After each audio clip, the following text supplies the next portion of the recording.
Today on Cryptic Mass Guitar, we do a comparison between the Epiphone Les Paul Standard 50s and a Gibson Custom 1958 Les Paul Standard VOS.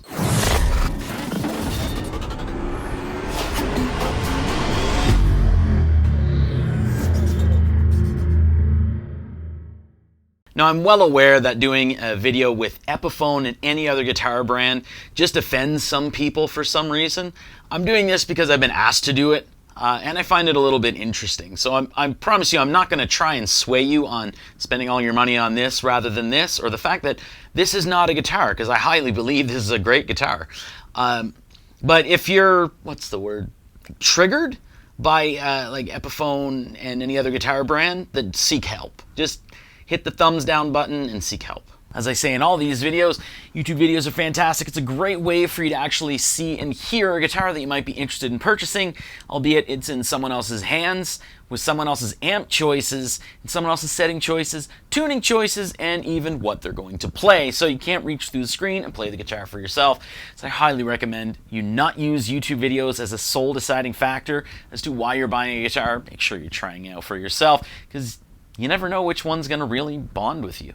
But I do have 5 sound samples for you today, the last of which is a full-on metal sound sample.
Alright, so that's it for all of the different sound sample comparisons.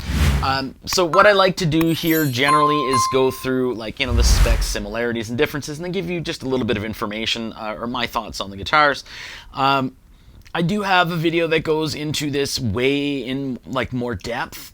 It's with a 59 rather than a 58, just because this is supposed to have the 59 neck carve, even though it doesn't.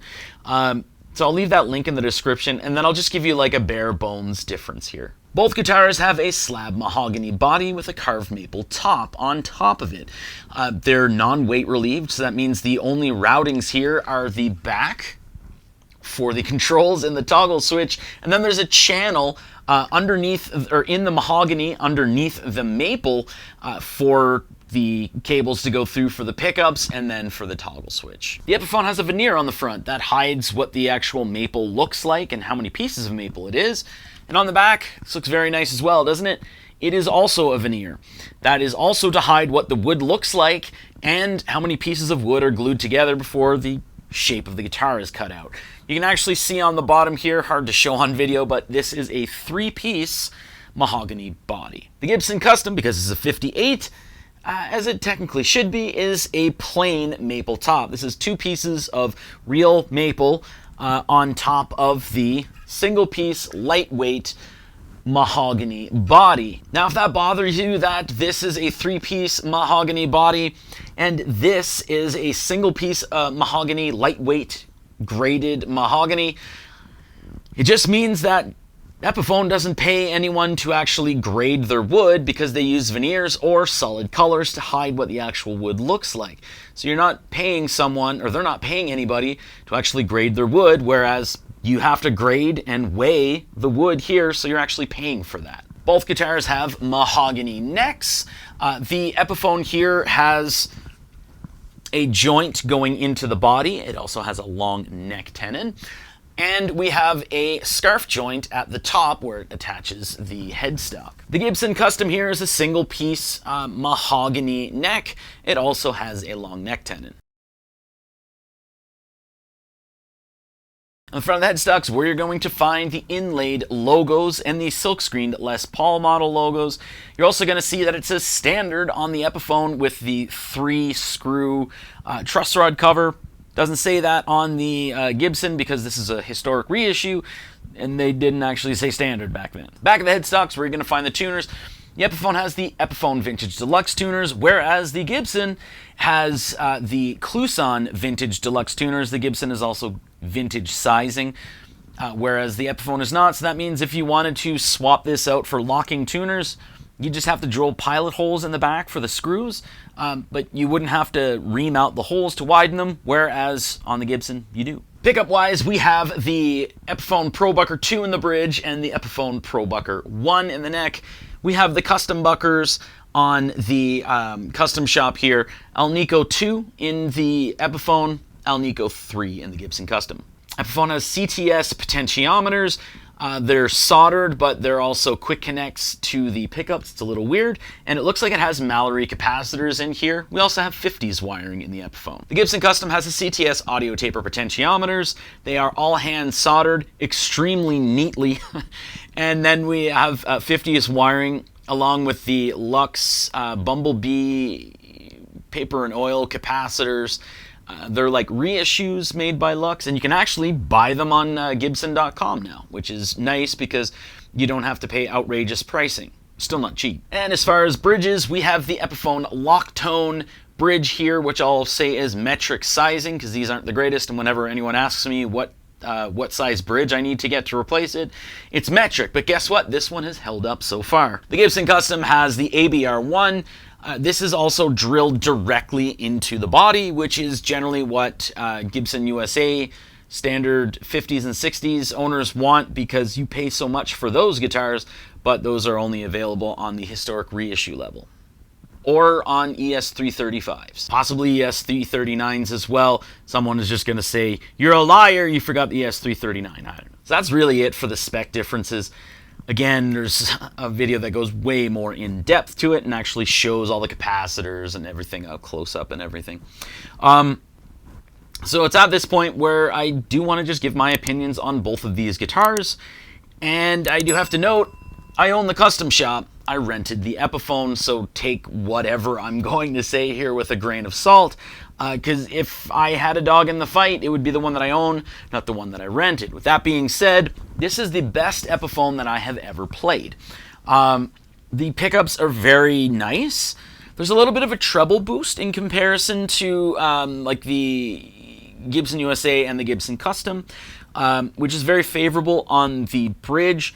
The neck pickup, it's okay, still very good, very highly usable, way better than the Epiphone Les Paul Standard 60s.